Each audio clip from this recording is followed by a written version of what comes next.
welcome back to Israel Family Farm. Today you are with me inside of my garage looking at my brooder setup.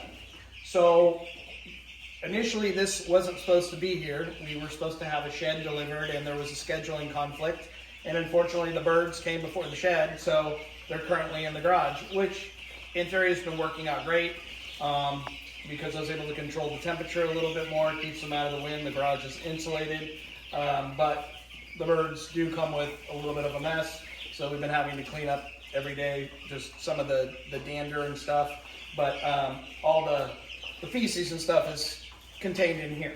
So I wanted to highlight our brooder here and give some ideas to some folks that may be looking for brooder ideas. What you're staring at is a whelping pen, and I have a total of, I believe, 3 of them. They're different sizes. The furthest one in the back is the smallest. But the nice thing about whelping pens is they fold up accordion style, and they're only that thick, and about that wide and usually about that tall. So they're really easy to store. Same thing with the tarp. The tarp, wash it, clean it, fold it up, you're done. No big boxes or anything like that to store in a corner, anything like that. So then we took so basically how this started was the tarp was placed first. Then we went ahead and placed the whelping pen, zip tied the whelping pen to each other, so it's just one constant size. And these things are chicks, they're not going to push against it and break zip ties, so it's not a big deal. And then we went ahead and took the sides and folded them up, and then we zip tied all of the eyelets, so it almost kind of made like a pool, if you will. And then after that we came inside and we went ahead and just put our pine shavings down and laid that out, spread that out evenly. And we put our warming lamps. We have 5 here, and we also put our feeders, and as you can see, our waters. And when the chicks arrived, they were introduced to the food and the water, and we kept a close eye on them to make sure that they were drinking and eating, and they were. We've had really good luck with this batch of birds, and we're trying out a new brood or a new hatchery this year, and it's been fantastic up until this point. Let me say that we have 3 more batches coming, so we've had very minimal loss. I think total of 7 birds out of 310. So we're doing really well with that.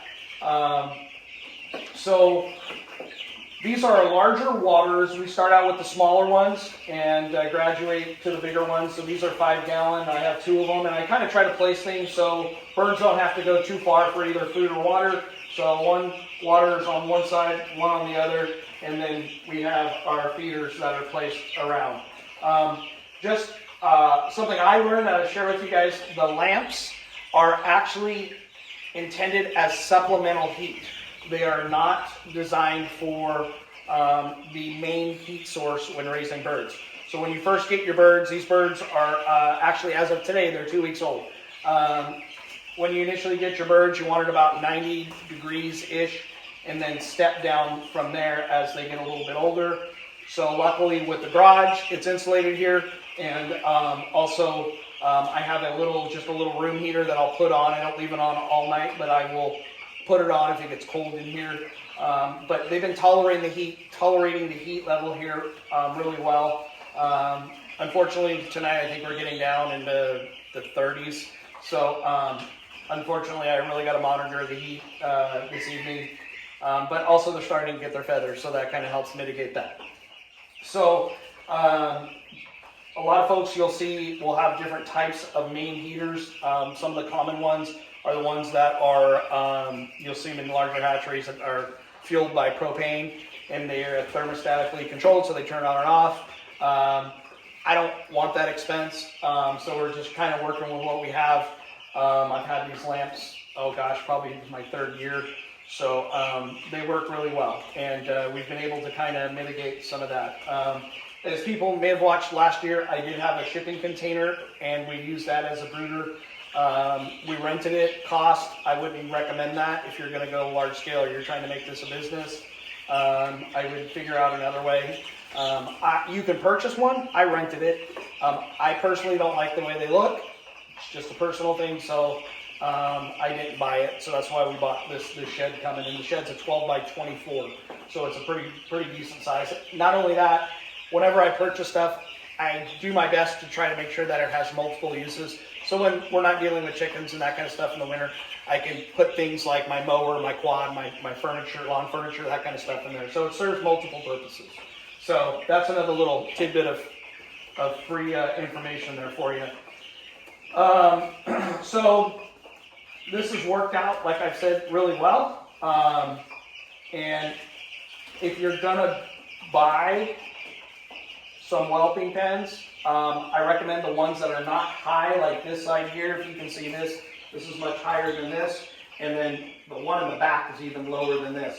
So, unless you're tall, I guess. I'm short, so trying to reach over here off something big like this is kind of sometimes a struggle if I'm over there.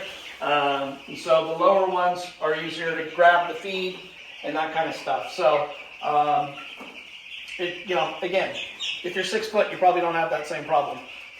So I wasn't blessed with size. So as you can tell, looks either, but that's a whole different conversation. So we're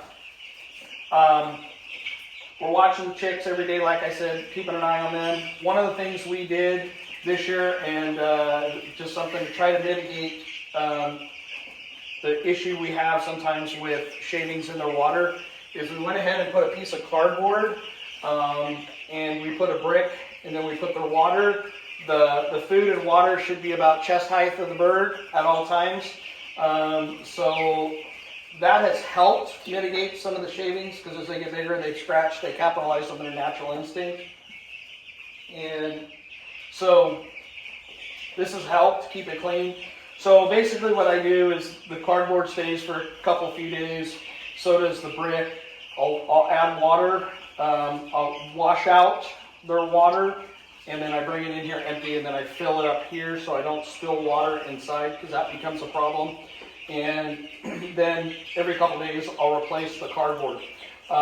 When they're drinking and eating, their drinking and eating spots rather turn into a collection of manure spot unintentionally, because that's where they're hanging out. So instead of having to change the chips, mitigate smell, cleanliness, that kind of stuff, that cardboard is cheap and easy to throw out or put in your compost pile and then replace it, and that helps take out some of that manure real quick, real easy, and you're done. So far it's worked. I do recommend it. It's helped out tremendously. We got another, I think, week in here, and then they're going to go outside, and that's weather permitting. We're in Wisconsin, so we're still in that weird spot of the year where Mother Nature hasn't figured out if it wants to be winter or spring.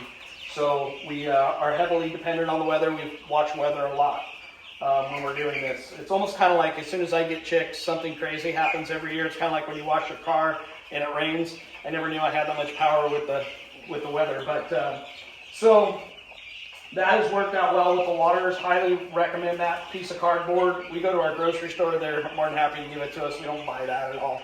As far as whelping pens, if you're going to do a big brooder, one of the things you can do to minimize cost again is maybe go on to Marketplace, Craigslist, or somewhere and see if you can find some of these used, garage sale, that kind of stuff. You can usually pick them up pretty cheap.